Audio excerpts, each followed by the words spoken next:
En Sotopalacios, según muchos investigadores, se levantó el antiguo solar de Diego Laínez, padre del campeador. El castillo del Cid es de los siglos XIV y XV.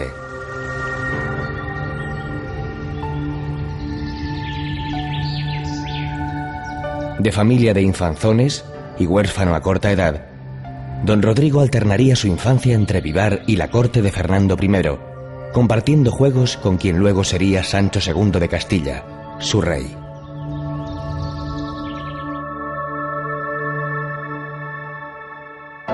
En Vivar nació hacia 1048 Mío Cid Campeador. Y en Vivar, donde se sitúa la legua cero de nuestra ruta, se alza una estatua que recuerda sus años mozos.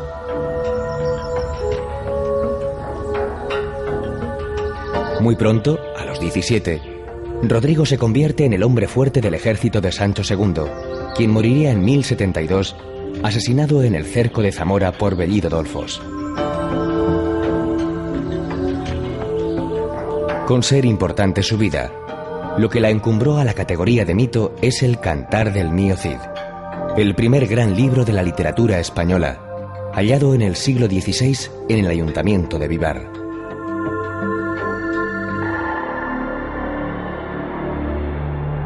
En el monasterio de Nuestra Señora del Espino se conserva la arqueta que lo albergó a lo largo del siglo XVIII. Las monjas clarisas habitan el monasterio desde su creación en el siglo XV.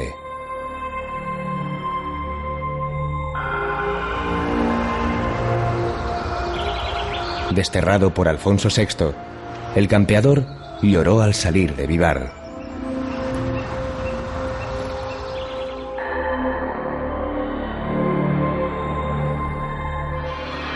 El cantar pone en boca de los burgaleses, respetuosos al paso de la comitiva de desterrados, una frase inolvidable: Dios, qué buen vasallo, si hubiese buen señor.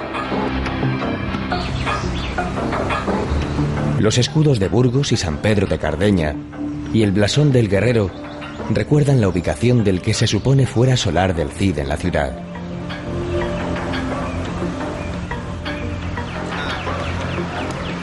La imagen que recibe al visitante no es la de un hombre abatido, sino la de un batallador impetuoso, espada en ristre, briosa cabalgadura y capa al viento, que emana poderío.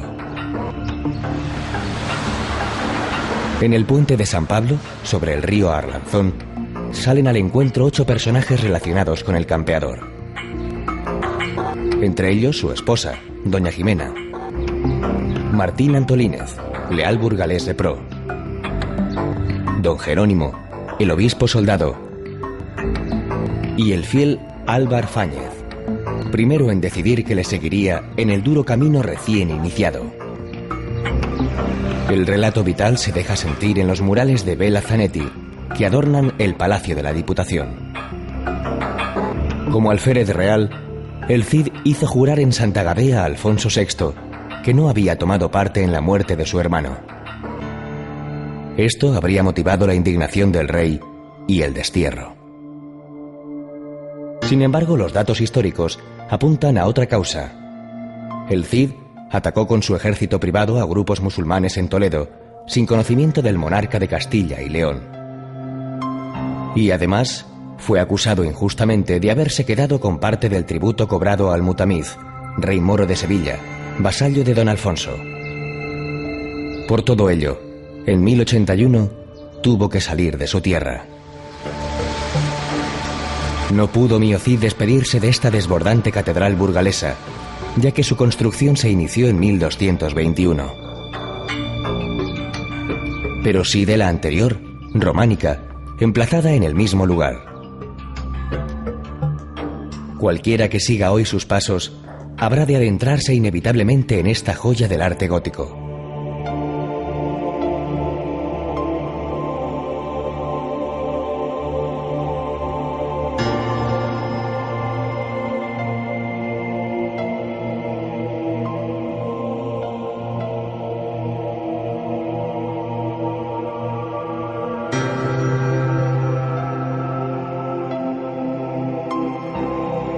En 1921, hallaron aquí definitivo acomodo los restos del campeador y su esposa.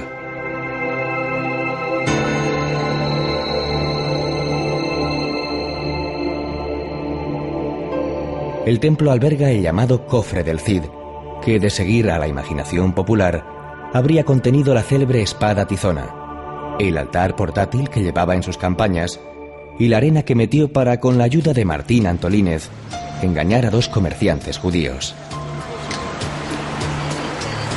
Eso ocurrió cuando ya el Cid y sus hombres habían salido de la ciudad, donde, ante las amenazas del rey, nadie se atreve a darles posada. Por ello, han de establecer el campamento en La Glera, junto al Arlanzón. Obtenido con argucias el dinero necesario para proseguir su marcha, levantan las tiendas y se dirigen hacia San Pedro de Cardeña.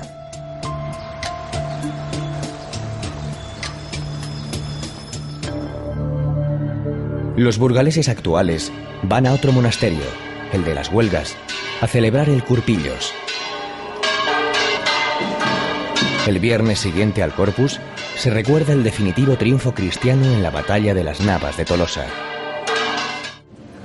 El pendón arrebatado por Alfonso VIII a los moros se custodia en las Huelgas. La concentración de las peñas en el vecino Parque del Parral se desarrolla entre suculentas meriendas. Seguro que no falta queso fresco, morcilla e incluso unas reconfortantes sopas de ajo, acompañadas de un buen tinto. Se come y se bebe muy bien en Burgos. Gigantes y gigantillos están presentes en esta celebración, lo mismo que en las fiestas patronales de San Pedro y San Pablo, en junio, en las que se lleva a cabo una ofrenda de flores a Santa María la Mayor.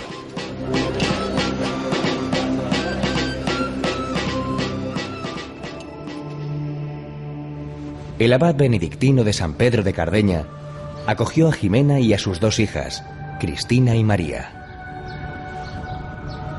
El templo actual es cisterciense, como la comunidad que vive en el monasterio.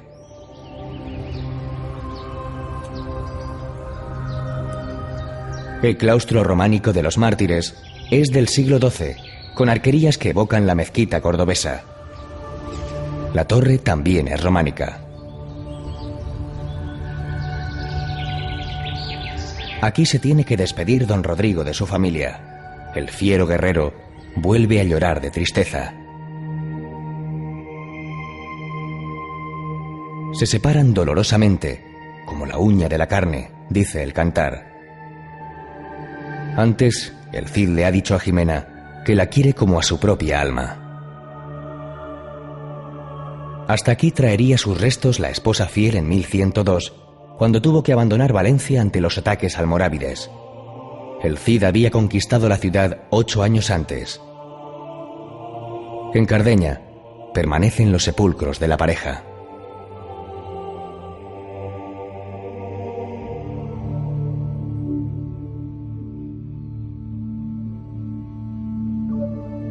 Sorianos son los 3 posibles autores del cantar del mío Cid. Para Menéndez Pidal, lo comenzó un juglar de San Esteban de Gormaz, refundiéndolo y completándolo otro de Medinaceli.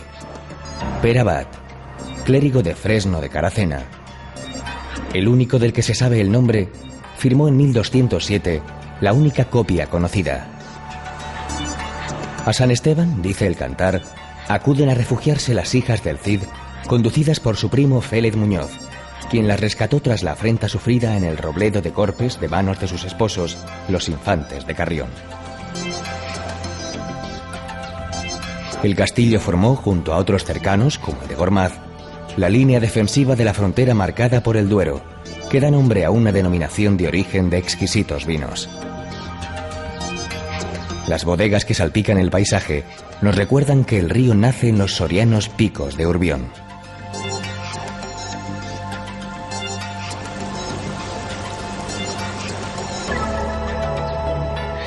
La iglesia de San Miguel, coetánea del destierro del campeador, es la primera porticada de Castilla y combina en su delicada ornamentación el románico con el mudéjar.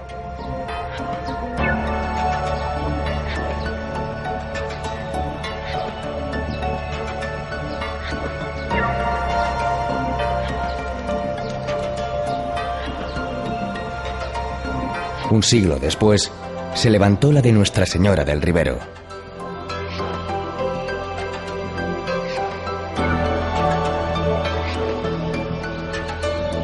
Advertido el campeador del drama vivido por sus hijas, envía a sus más fieles caballeros a buscarlas para traerlas de nuevo a Valencia. Estos pasan la noche en el castillo de Gormaz, considerada la fortaleza musulmana más extensa de Europa. 370 metros de longitud y un perímetro de 1 kilómetro sobre el que se alzan 28 torres. Impresiona esta horizontal mole califal varada en la inmensidad castellana. Construida en el año 965, fue conquistada por Fernando I a mediados del siglo XI. Se reforzaba así la frontera natural del Duero, flanqueado de álamos, cuyas aguas vivifican una fértil vega.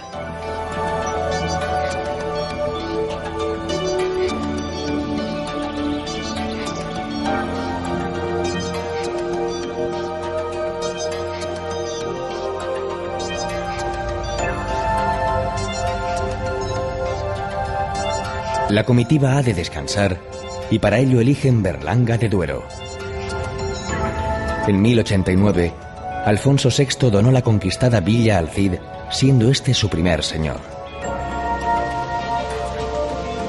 Su magnífica fortaleza, originaria del siglo XIII y de posterior traza renacentista, era presa codiciada en las contiendas entre árabes y cristianos.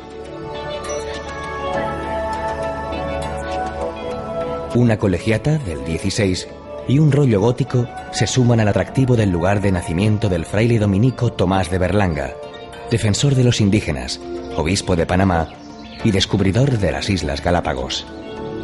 Está enterrado en la colegiata.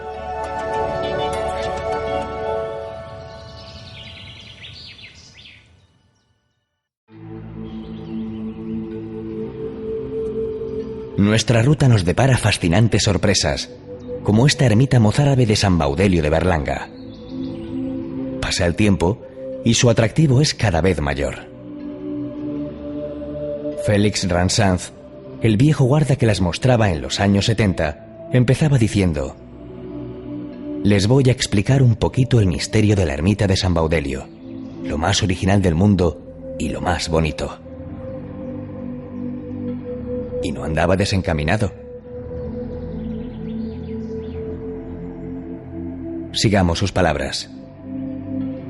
Tiene una construcción mozárabe del siglo XI y una columna central que se desprende en 8 nervios para la sujeción de todo el edificio.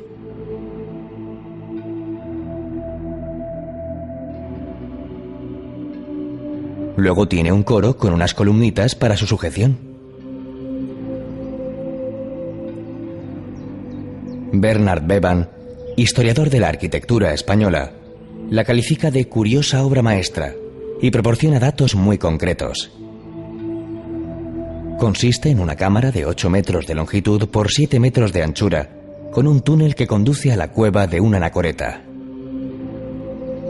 A todo ello se añaden los restos de los frescos que permanecen en sus paredes y que dan idea de lo que pudo ser antes de que en 1922 un anticuario se los comprara al pueblo de Casillas, propietario de la ermita.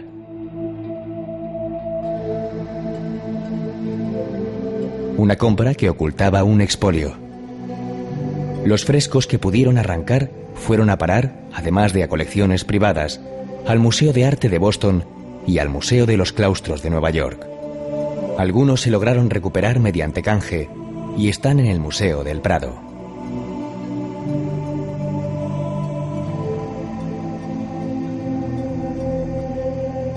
Parte de los que no se pudieron llevar fueron restaurados y son los que disfruta el viajero en el lugar en el que nacieron.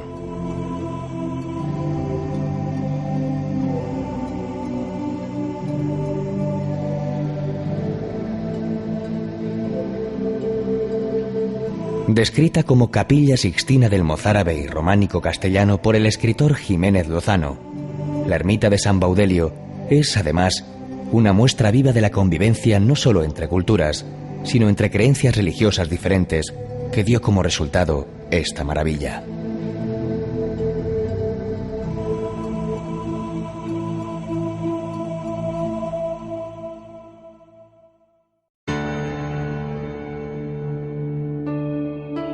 Atienza era, para el autor del Cantar, una peña muy fuerte, y lo sigue siendo. Cuando el Cid iba camino del destierro, el último de los 9 días que Alfonso VI le había dado de plazo para salir de sus dominios, descansó en la cercana Sierra de Miedes, hoy llamada de Pela.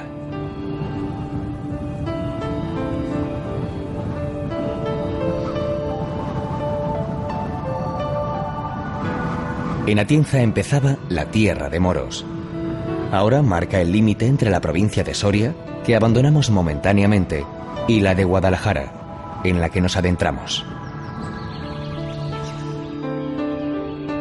No lejos de Atienza, en el término de Cantalojas, está el Parque Natural Alledo de Tejera Negra, con hayas en muchos casos centenarias, que se disfrutan especialmente en primavera y otoño. El Alledo delimita, por el norte, una sorprendente ruta serrana de pueblos de negra pizarra y piedra oscura, custodiados por la Sierra de Aillón.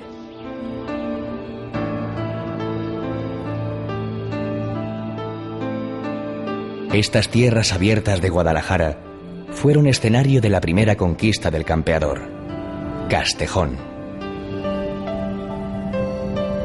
Acerca de si ese Castejón del poema corresponde a Jadraque o a la vecina aldea de Castejón de Henares, existen divergencias. Ortega y Gasset, en sus notas de Andar y Ver, acuñó una definición imprescindible: el cerro más perfecto del mundo, el cerro de Jadraque. Y sobre él, el castillo del Cid, dominando el valle por el que corre el río Henares.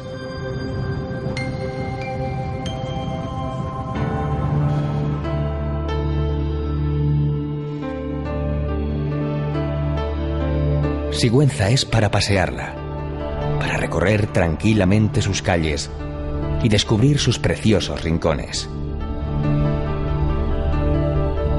Las torres de la catedral y del castillo recuerdan que aquí altar y espada han ido secularmente de la mano. La fortaleza, de origen árabe, está convertida en parador de turismo.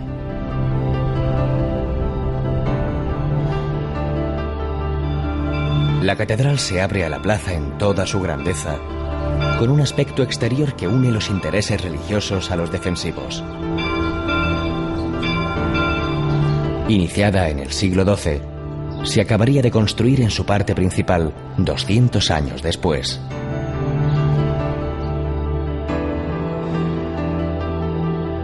Entre las espléndidas muestras de la estatuaria gótica castellana, destaca el sepulcro del célebre doncel de Sigüenza, don Martín Vázquez de Arce. Indolentemente recostado, más parece amar las letras que las armas.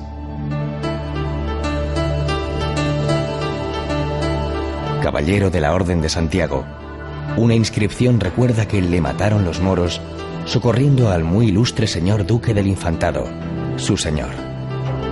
Tenía 25 años y sucedió en 1486 en la Vega de Granada. Por aquí remontaron el Cid y sus hombres tras saquear diversas aldeas de la cuenca del río Henares, camino de Aragón. En Anguita, por donde pasaron los soldados, dejamos Guadalajara para volver a adentrarnos en Soria.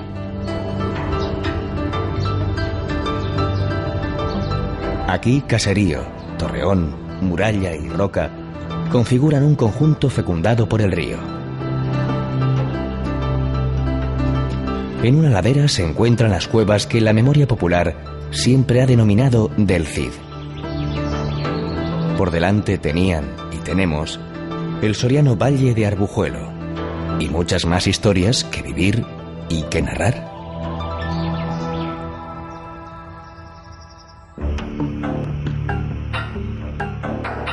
Medinaceli, Medina para el Cantar, tiene un gran protagonismo, a pesar de que en tiempos de don Rodrigo era territorio musulmán.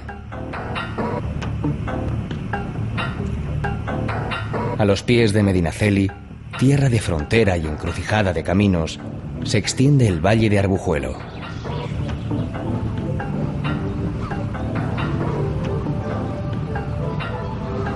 Los romanos dejaron en el siglo I su huella en forma de arco, el único en España de triple arquería y de construcciones que van surgiendo en las diferentes excavaciones arqueológicas.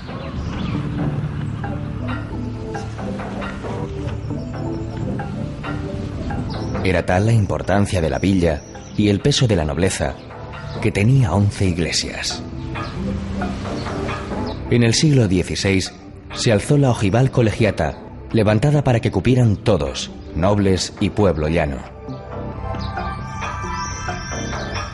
7 familias demolieron sus templos y otras 4 accedieron a mutilarlos.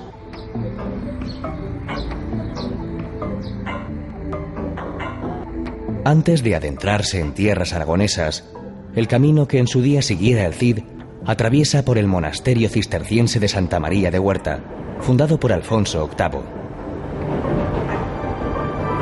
Junto a él pasan la autovía de Aragón y la vía férrea, en un corredor natural formado por el valle del río Jalón.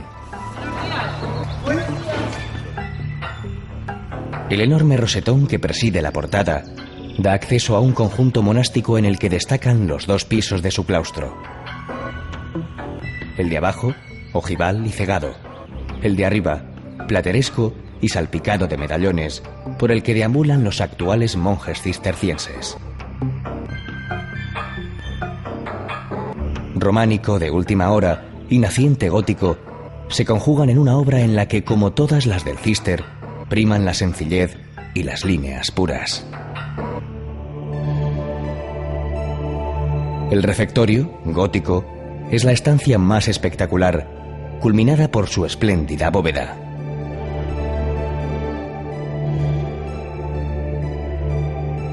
Desde el púlpito, labrado en piedra, desgranaba pasajes piadosos el lector, mientras los monjes, envueltos por la luz que penetraba por sus vidrieras, compartían la frugal comida.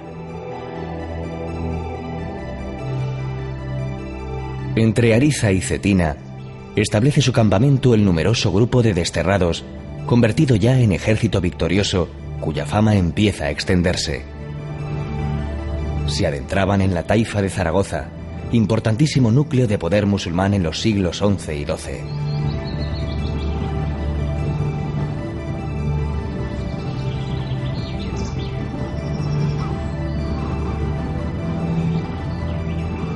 El palacio de Cetina, levantado originariamente en el siglo XIII, no ha dejado de sufrir transformaciones. Aquí contrajo matrimonio en 1634 Francisco de Quevedo con Esperanza López de Mendoza, viuda del propietario Juan Fernández de Heredia.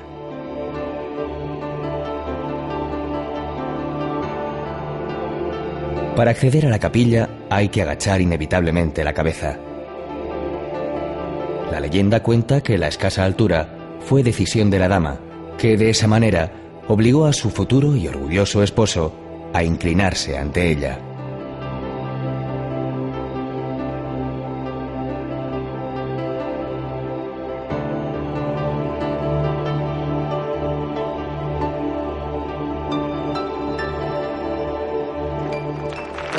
El palacio contempla desde su altura, en la noche del 19 de mayo, el desarrollo de la contradanza, interpretada por 8 contradanceros y un diablo a la luz de las antorchas, en honor del cetinero San Juan Lorenzo.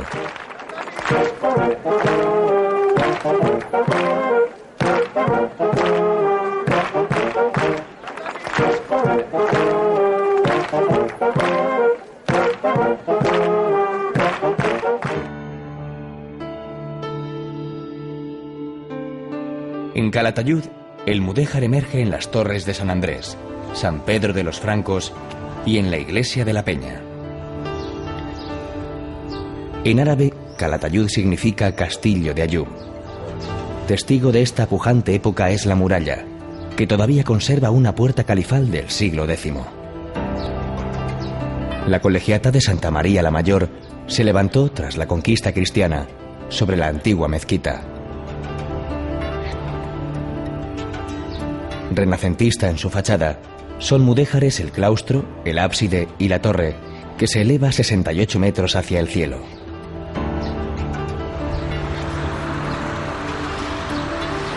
La puerta de Terrer trae de nuevo la memoria del cantar. En Terrer se refugió el emir Ariz huyendo de las huestes cristianas. Lo mismo intentó sin éxito Ghalib. El Cid le persiguió hasta Calatayud.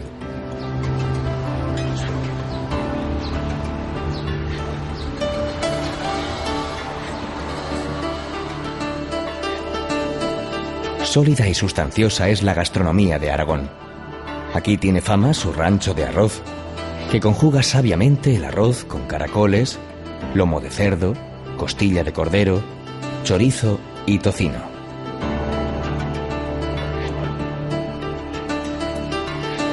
Para postre, las célebres frutas de Aragón, suculenta combinación de frutas escarchadas, mantequilla y chocolate negro fundido.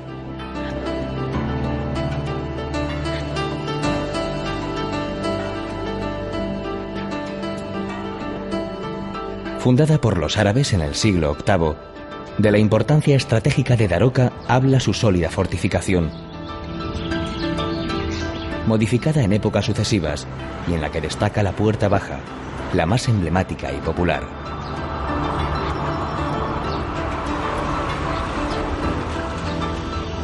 Al amparo de su pétrea protección, de más de 3,5 kilómetros, se desarrolló un caserío que aún hoy ofrece una perspectiva armónica y reposada.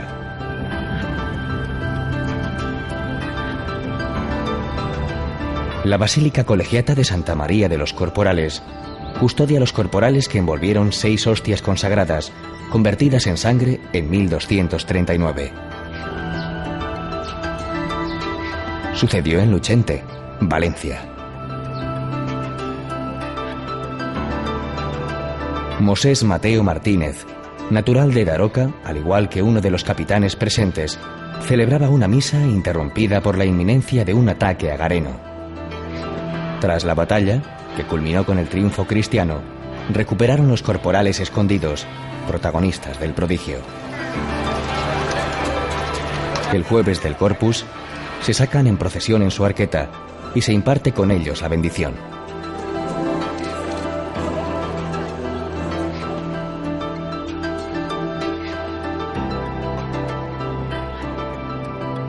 Las tradicionales matanzas proveen de materia prima un plato sencillo y nutritivo: los huevos al salmorejo, acompañados por lomo, longaniza y espárragos. En las proximidades de Daroca está Gallo Canta, cuya famosa laguna, el mayor humedal de España, ofrece refugio, cobijo y alimento a unas 40.000 grullas. Su contemplación, en los amaneceres y atardeceres de otoño e invierno, es uno de los hermosos espectáculos que aún depara la naturaleza.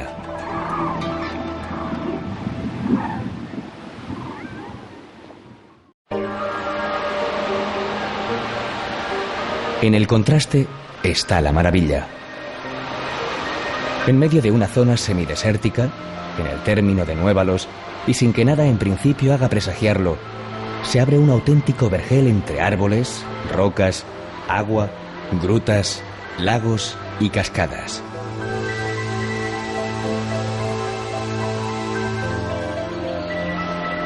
En 1218 se concluyó la construcción del monasterio y sus dependencias, reinando Jaime I el Conquistador. Hoy es un alojamiento hotelero. Piedra es el nombre del río que nace en sus proximidades y se derrama en multitud de arroyos que buscan su salida entre los accidentes y altibajos del terreno.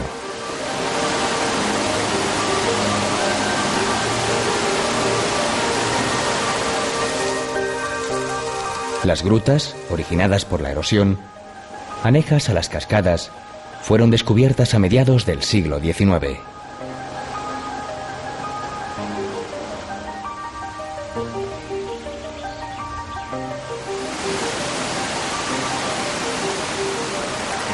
Las cascadas lucen nombres como Fresnos Altos, Caprichosa, Sombrías y Los Peñascos.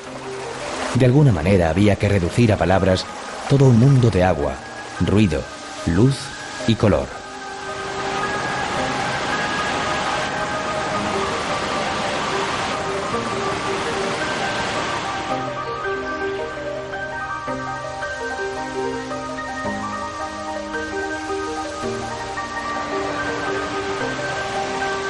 La reina del monasterio de piedra es, sin duda, la cola de caballo.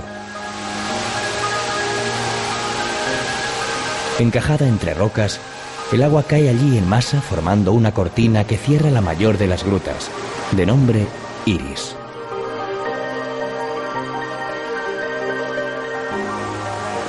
Tras el violento descenso, se remansa abajo, formando un estanque de colores inverosímiles.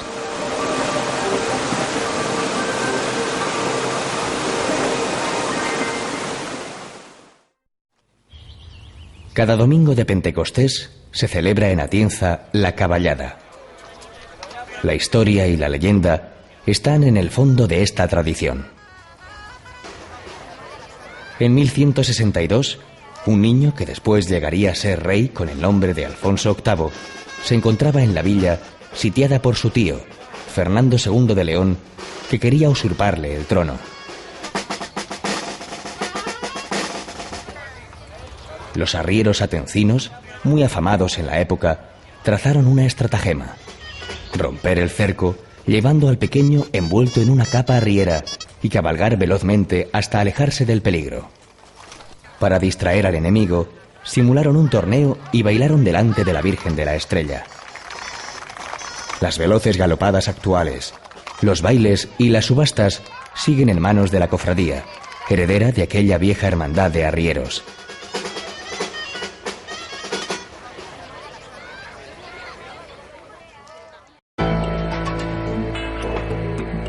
Prosigue el campeador sus correrías por tierras aragonesas, adentrándose en lo que hoy es provincia de Teruel.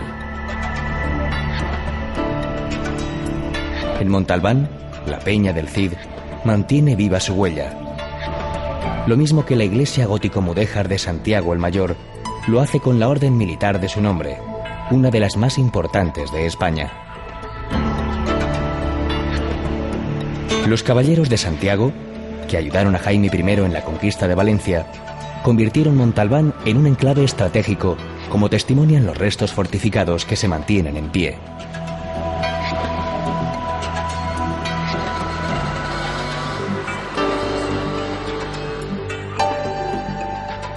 Lo lleva en el nombre: el Pollo del Cid. El apellido se le añadió a mediados del siglo XX. La estancia del ejército del campeador por estas tierras es un frenético ir y venir de batallas, conquistas, pactos, botines y avances. Anduvieron más de 3 meses de 1089 y alcanzaban ya los 7000 soldados, a quienes su adalid recordaba que quien permanece en un lugar puede ver menguar sus bienes. Su emblema era: iremos adelante. Tiempo habría de descansar.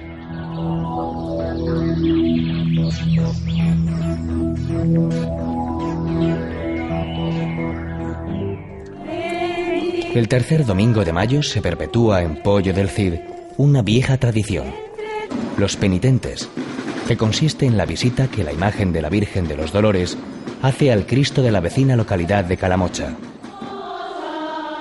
Son protagonistas los hermanos de la Cofradía de la Sangre de Cristo, con túnicas negras, que se retiran del templo sin dar nunca la espalda al crucificado. El primer dato escrito de esta cofradía es de 1871.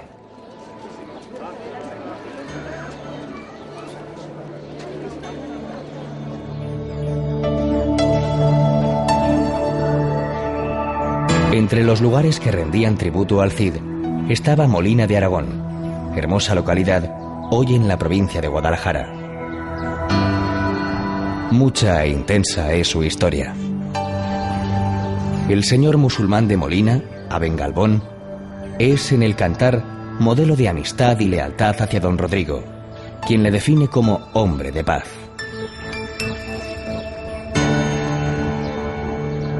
La antaño cabecera del señorío de Molina conserva su castillo de altos torreones y compacta muralla, de origen árabe, sobrevolado por una sólida torre llamada de Aragón, coronando la colina.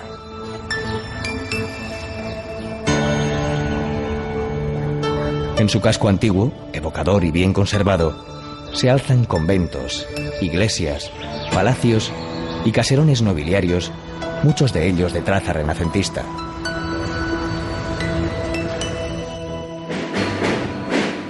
El 16 de julio desfila la singular procesión de la Hermandad de la Virgen del Carmen, de origen medieval. Los cofrades visten una especie de frac bicolor y se cubren con un morrión alto de piel negra.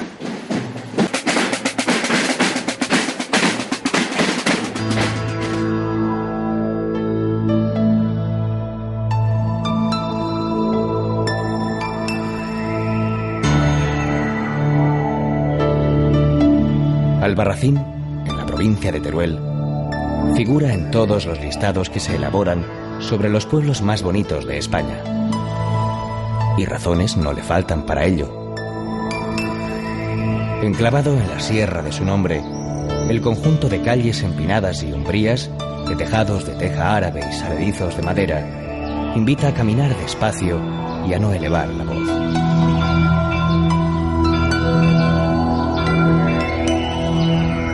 Impresiona el castillo, conocido como Torre del Andador, y las bien conservadas murallas, pegadas a la montaraz orografía. No hay en su construcción concesión alguna a lo ornamental. El resultado, sin embargo, es de gran belleza. ¿Y efectividad? Frente a sus defensas, inexpugnables, recibió el Cid una lanzada en el cuello en 1093.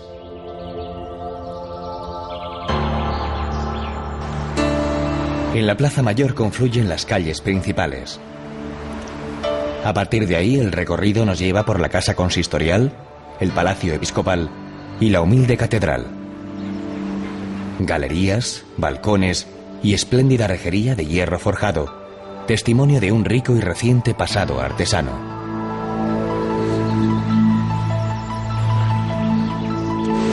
Abajo, la ribera del río Guadalaviar, que abraza la villa, permite un grato paseo fluvial.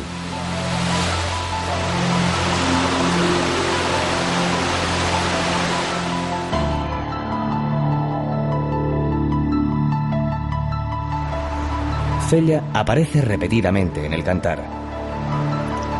Aquí, ya conquistada, cita el campeador, en un pregón lanzado a los cuatro vientos, a cuantos quieran unirse a su ejército antes de iniciar el ataque a Valencia. Su fuente es el pozo artesiano más grande de Europa. A través de esta obra, las aguas de las capas subterráneas salen a la superficie. En ella se mira un apacible entorno urbano.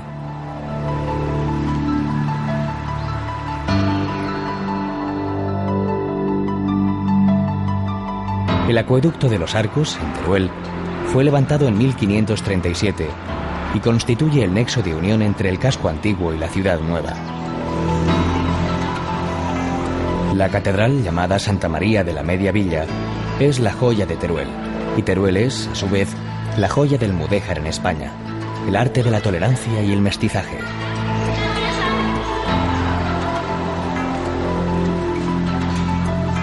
Su torre campanario data de 1257. Es la más antigua de la ciudad y una de las primeras obras mudéjares realizadas por alarifes musulmanes en territorio cristiano.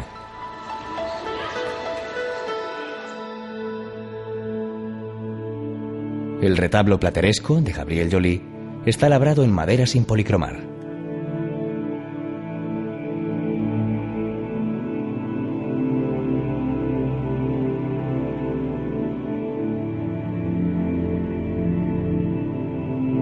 El artesonado gótico mudéjar de la nave central del siglo XIII asemeja una barca. Mide 32 metros de largo por 7,5 de ancho.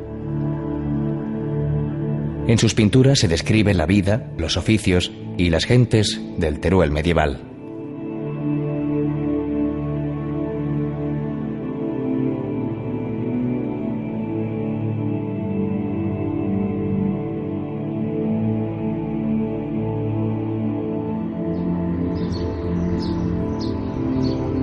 Gótico mudéjar es también la iglesia de San Pedro, del 16, con una magnífica torre de ladrillo y un interior increíblemente decorado.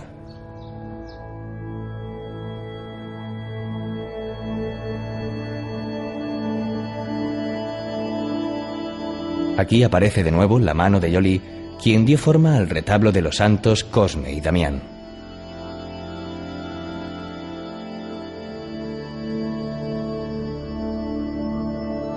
En una capilla adosada al templo está el mausoleo de los célebres amantes de Teruel, obra del escultor Juan de Ábalos. Juntos, más allá de la muerte, como enmendando un destino que impidió en vida la materialización de su amor, las manos blancas de Diego e Isabel parecen simbolizar el eterno deseo de unirse por encima de la historia y de los siglos. El torico es el otro icono de Teruel. Aupado en un pedestal, preside la plaza de su nombre. Desde 1858 se alza en ella una fuente central. El toro es también el eje de las fiestas de la Vaquilla del Ángel, en julio. Hay toros ensogados, de fuego, y vaquillas en la plaza, además de jotas, tracas, gigantes y cabezudos.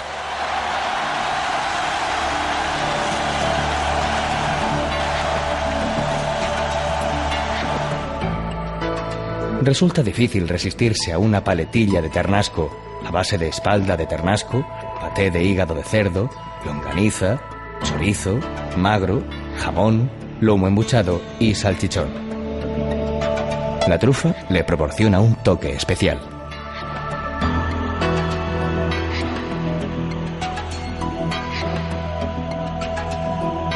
El medieval castillo de Mora de Rubielos es uno de los mejores de Aragón. El enorme poderío de los Fernández de Heredia, que mandaron en la villa durante siglos, queda reflejado en sus innumerables estancias, galerías y patios de elegante aire palaciego.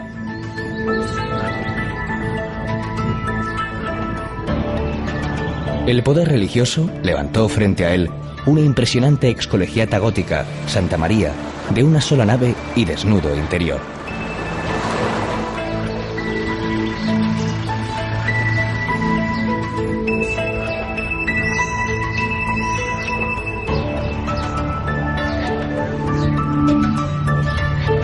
Mora de Rubielos y la vecina Rubielos de Mora parecen jugar al escondite en su nombre.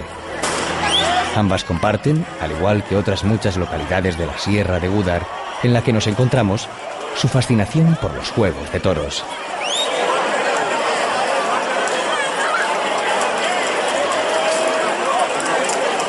El toro embolao lleva aquí un yunquete de hierro donde se colocan las bolas, hechas de cáñamo, cera virgen, aguarrás y resina, a las que se prende fuego.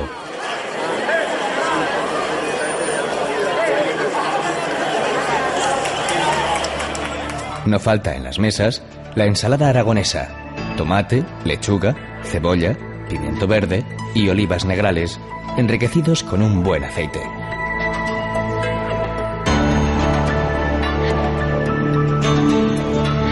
Esta zona turolense tuvo antaño gran poderío económico, debido sobre todo al comercio de la lana. El esfuerzo humano para sacar el fruto a la tierra se puede sentir aún en esos bancales escalonados, desnudos en su abandono.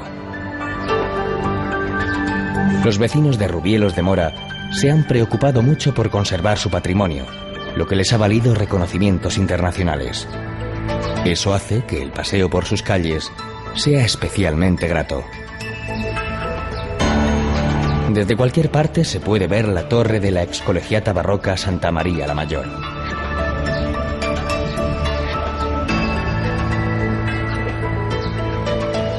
Son, sin embargo, las casonas solariegas, de noble fachada y porte señorial, las arcadas, patios y postigos, la artística rejería y el sosiego que se respira, los que dan verdadero carácter a la villa.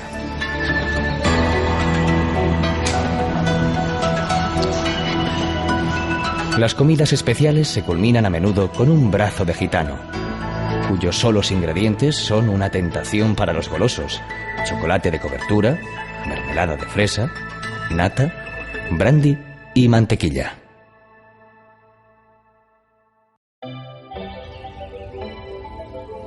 La sólida gastronomía de la Sierra de Albarracín se basa fundamentalmente en la buena calidad de la carne y productos de matanza. Sus platos tradicionales son energéticos, idóneos para acompañar las duras tareas de los pastores, carboneros y cortadores de pinos que tanto abundan por estas tierras.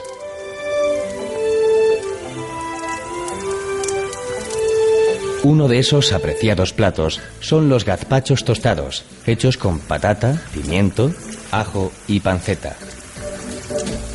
Los ingredientes, troceados, se sofríen al calor de la leña de pino, mientras el tomate triturado sirve para ligarlos. Cuando empieza a hervir, se añaden los gazpachos de pastor, torta muy fina conocida aquí como sollapa, a base de harina, sal y agua. Una vez se han empapado bien, se aumenta el fuego y se tuestan por los dos lados.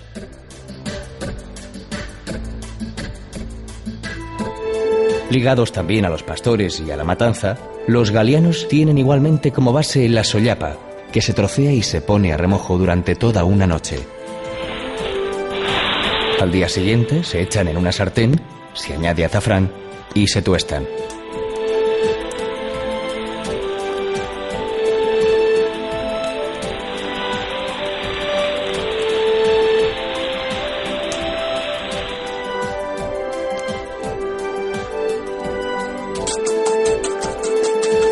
Para hacer los huevos tontos, primero se baten los huevos, para añadir después la miga de un pan, a ser posible de horno de leña, y el perejil.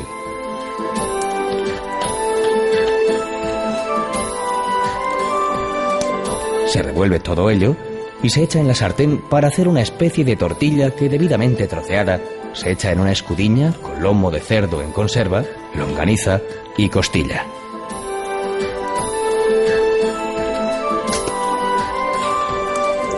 Cubierto el guiso con agua, se deja que dé un hervor y ya está listo para comer.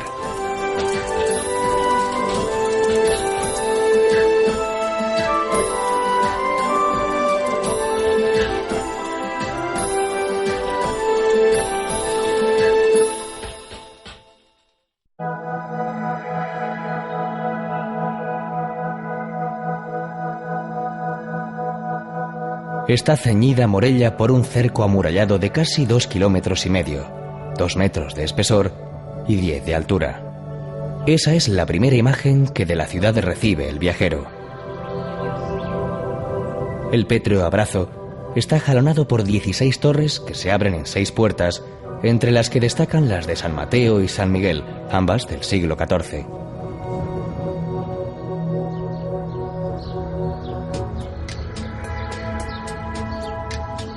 En la cima, los restos del castillo.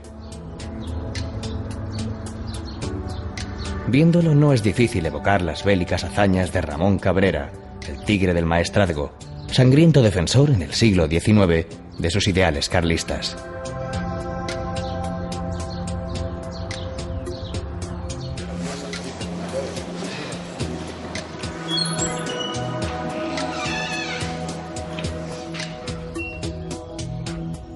La Basílica Gótica de Santa María la Mayor es del siglo XIII.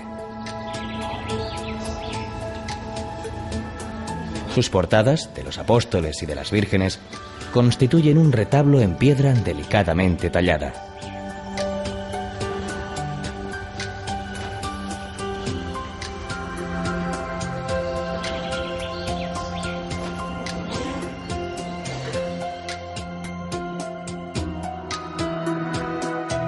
En el interior hay una escalera de caracol enroscada a una columna y un magnífico órgano en pleno funcionamiento.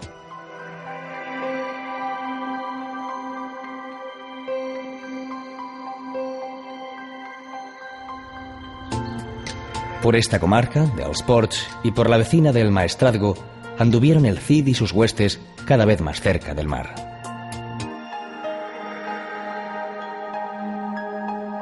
El primitivo emplazamiento de Castellón se ubicaba en el Cerro de la Magdalena, ocupado por un castillo que Jaime I el Conquistador arrebató a los árabes. No eran las condiciones del terreno las idóneas para ser habitado, así que el propio monarca concedió permiso para trasladar la población al llano. Eso ocurrió el tercer domingo de Cuaresma de 1252. El traslado en masa se evoca en la actualidad en esas mismas fechas cuaresmales, con las fiestas de la Magdalena y la romería de los Cañes hasta la ermita de la Santa. En el desfile de las gayatas toman parte carrozas iluminadas y numerosos personajes históricos, mientras que la cabalgata del pregó cuenta además con carretas y grupos folclóricos. La concatedral de Santa María fue prácticamente destruida en la Guerra Civil y reconstruida en la posguerra. Su puerta principal y dos laterales son de origen gótico.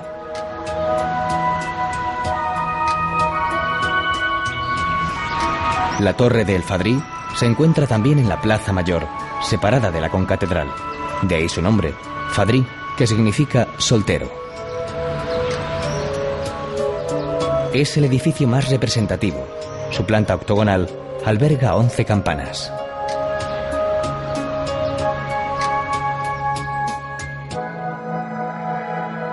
Los naranjos y el campeador constituyen en esta parte del camino los más fieles guardianes de nuestra ruta.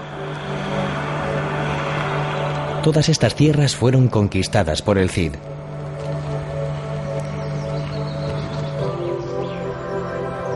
La posición estratégica de Honda le permitía un dominio de la llanura que se extiende hacia la costa. En lo alto de un pequeño montículo se levanta el castillo de las 300 torres, aunque nunca las tuvo. Desde su atalaya hay una magnífica vista de la activa población, capital de la cerámica. Su origen amurallado ha condicionado el desarrollo del caserío, en el que destacan las inequívocas cúpulas azules de la iglesia de la Asunción.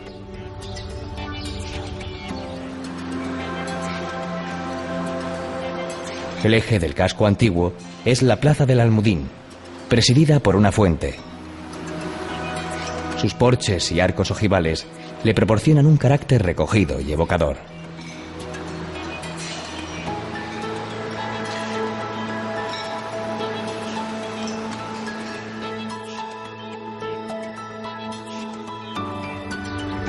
Naranjos, palmeras y un mar azul.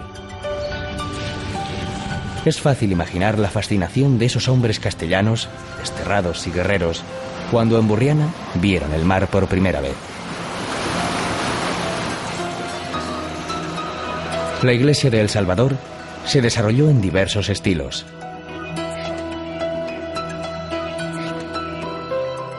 Su ábside, del siglo XIII, es un magnífico ejemplar gótico.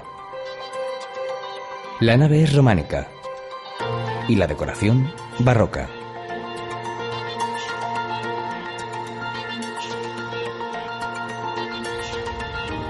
La Torre del Mar, en la desembocadura del río Anna, formaba parte de la serie de atalayas preparadas para prevenir las incursiones de los piratas berberiscos.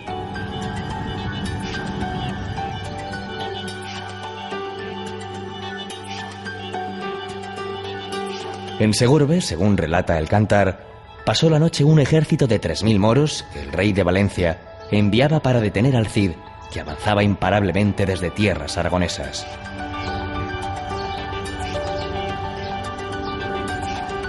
Sede episcopal, el hito religioso más importante en Segorbe es la catedral. Su espiritual destino no está reñido con un aspecto exterior de fortaleza, forjado en un primitivo gótico.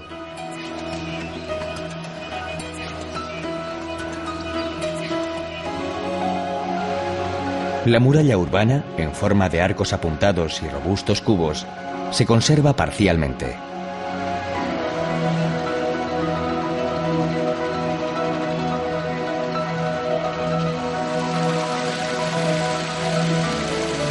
En la comarca del Alto Palancia, el agua es una de las bendiciones de Segorbe, abundante en fuentes. La más conocida es la de los 50 caños. A finales de agosto, de martes a domingo, y a las 2 de la tarde, jinetes, caballos, toros bravos, cabestros y mozos a pie componen una singular estampa. Son las entradas de los toros, cuyo origen se sitúa en el siglo XIV. Los toros no mueren en la plaza, donde los más atrevidos juegan con ellos, sino que son devueltos a los corrales junto al río.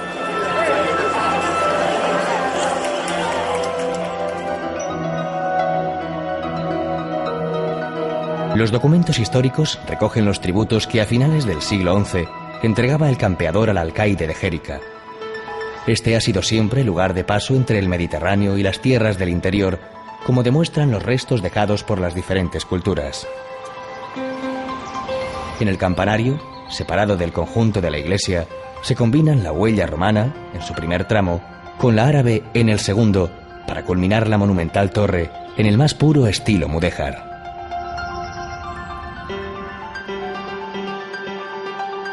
En tiempos de Don Rodrigo y hasta 1869, Sagunto se llamaba Murviedro, y así lo refleja el cantar, que relata minuciosamente todas las idas y venidas que culminan con su conquista por el campeador. Al igual que sucedió con muchas otras plazas, tras la muerte del Cid, Sagunto volvió a manos árabes. Es excelente la panorámica desde la fortaleza levantada en un cerro, sobre el primitivo asentamiento ibérico. En su trazado intervinieron los romanos, los visigodos, los árabes y los cristianos, sufriendo profundas y continuas transformaciones.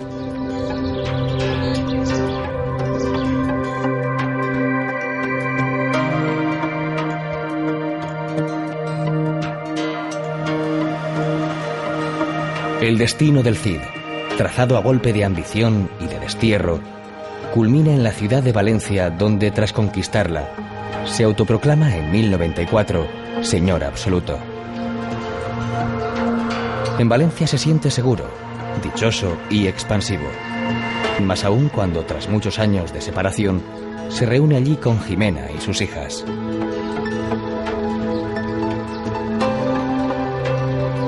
El viajero que casi 10 siglos después llega hasta Valencia sentirá posiblemente una alegría similar. La luz, el buen clima, la laxitud en el ambiente y la vida en la calle marcan el día a día de una ciudad que ha sufrido en los últimos años profundas transformaciones.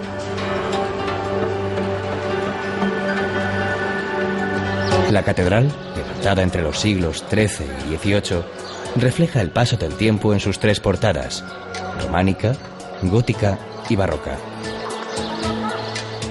Entre sus joyas se encuentra, en la capilla del Santo Cáliz, el que la tradición quiere que sea el Santo Grial, utilizado por Jesús en la Última Cena. La popular Torre del Miguelete, anexa, culmina en una espadaña con 2 campanas. En su interior hay 12 campanas más.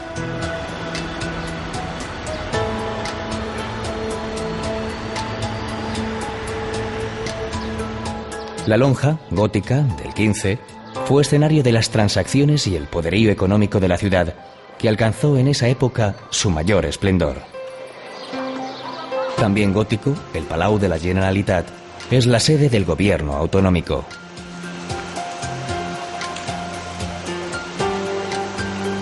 Las medievales torres de Serranos y de Quart son las puertas más importantes de una muralla que empezó a gestarse a mediados del siglo XI, cuando Valencia era el soñado Edén para los árabes que la dominaban.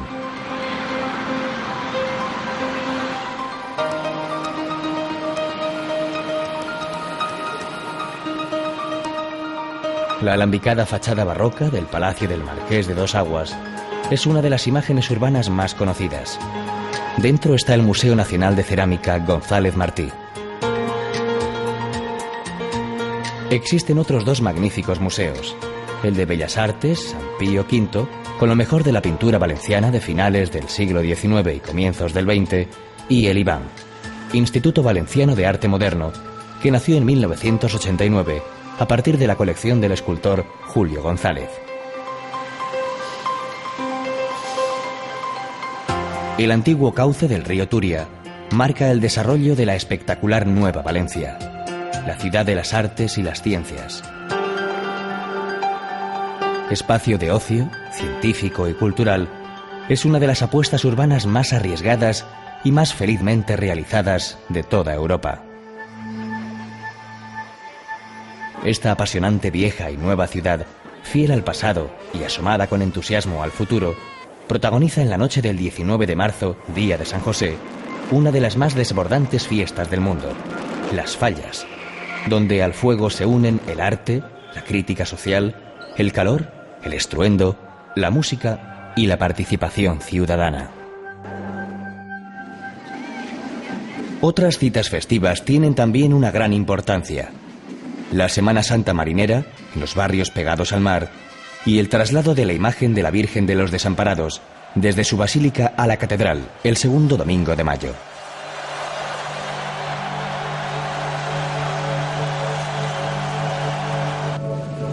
En la playa de la Malvarrosa no resulta difícil imaginar a dos grandes artistas de la tierra muy ligados a ella: el pintor Joaquín Sorolla y el escritor Vicente Blasco Ibáñez. Junto al Mediterráneo están algunos de los más populares establecimientos para degustar el plato valenciano por excelencia, la paella. También, al amor de su brisa, tienen otro sabor inigualable: los fartons y la horchata.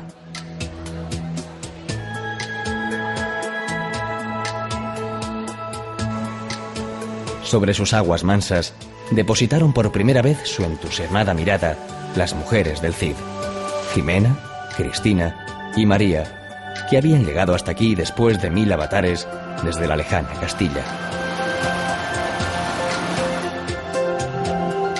Al viajero del siglo XXI no le resultará difícil remansarse a su arrullo mientras se pierden en el horizonte las suaves luces del atardecer.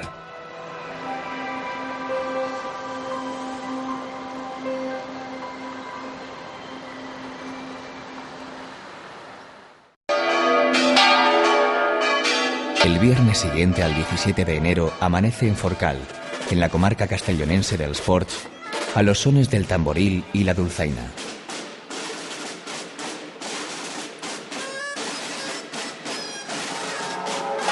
Con un enorme cencerro llamado Esquellot, se convoca la Sant'Antonà, cuyos protagonistas son San Antonio Abad y San Pablo. En la plaza se hace un agujero para plantar el mayo, enorme tronco pelado atravesado por 6 más pequeños, llamados costillas.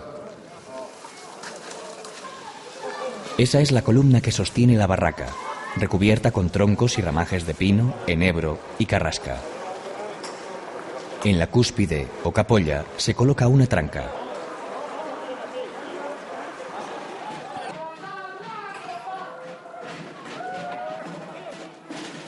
Los diablos, llamados también botargas, tratarán de empujar a los santos al fuego. San Antonio y San Pablo van vestidos de eremitas y enlazados por una soga.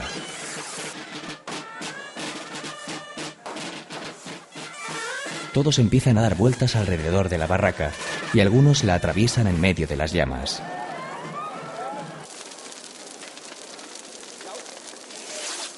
Cuando empieza a ser peligroso, las botargas cierran el paso al interior de la barraca.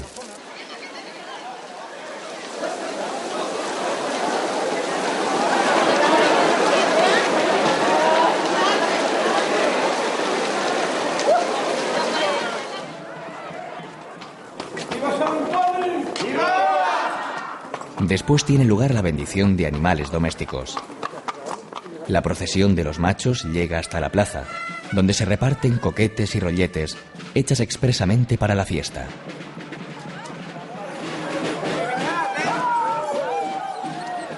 En Morella, capital dels Ports, la llegada de la Virgen de Vallivana reviste una gran emoción. Viene desde su santuario a 24 kilómetros y la ilumina la luz de las antorchas.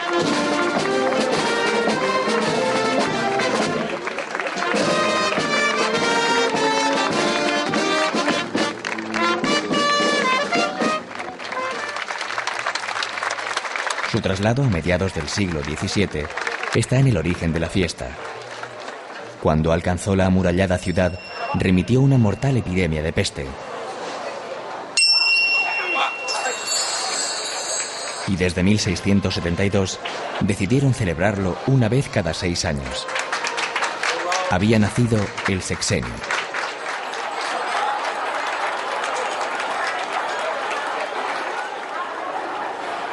En la procesión general del domingo y en la calle La Font, el arcángel San Miguel, desde el interior de una naranja, taronja en valenciano, recita unos versos de bienvenida. Por ella se ha engalanado con trabajo primordial, así recita su reina el desfile triunfal. A lo largo de 8 días, los diferentes gremios y estamentos, clero, ayuntamiento, labradores, comercio, juventud y morellanos ausentes, entre otros, organizan los retaules, desfiles de características similares, aunque cada uno con sus peculiaridades.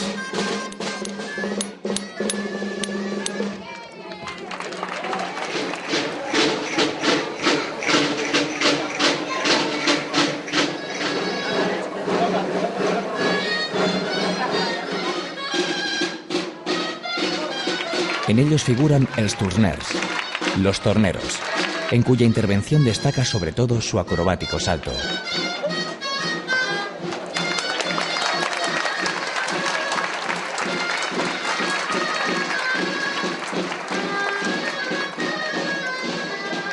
El carro triunfal, lleno de angelitos, cuyo paso por las estrechas y empinadas calles requiere un gran esfuerzo.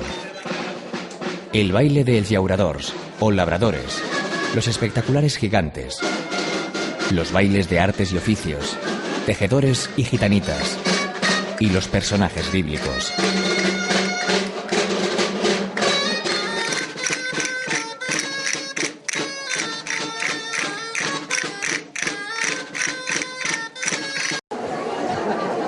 Los conventats o conventitos ponen inevitablemente la sonrisa en la boca. En uno hay un grupo de niñas vestidas de monjas, a las que acompaña un pequeño capellá. En el otro, niños con sotana. Y en ambos, una bandeja dispuesta a responder al dicho: si no hi ha perretes, no hi ha canzonetes. O lo que es lo mismo, si no hay perritas, no hay cancioncitas. Cae una moneda y los pequeños, indefectiblemente, se ponen a cantar.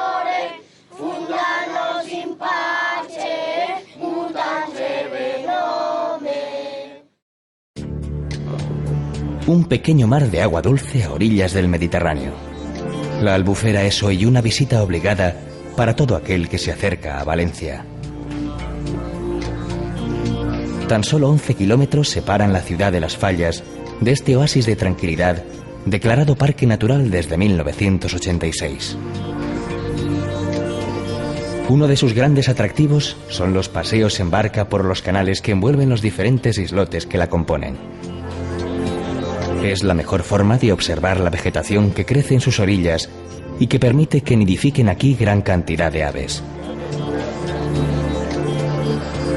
En el Palmar, pueblo emplazado en la Albufera, se pueden contemplar las barracas, las casas artesanales típicas de la zona y visitar algunos de sus excelentes restaurantes. El arroz, como no podía ser de otro modo, es el protagonista indiscutible de la mesa. Es elaborado en diferentes cocciones y diversidad de recetas, aunque son la paella y el allipebre con anguila los platos indiscutibles de la cocina regional. Para terminar la visita, no hay como contemplar un atardecer en la Albufera, con su inmensa quietud en la que convergen todos aquellos ingredientes que se suelen denominar de película. El sol ocultándose en el agua, las barcas surcando los canales y el vuelo de las aves a contraluz que con su aleteo no logran romper el hechizo.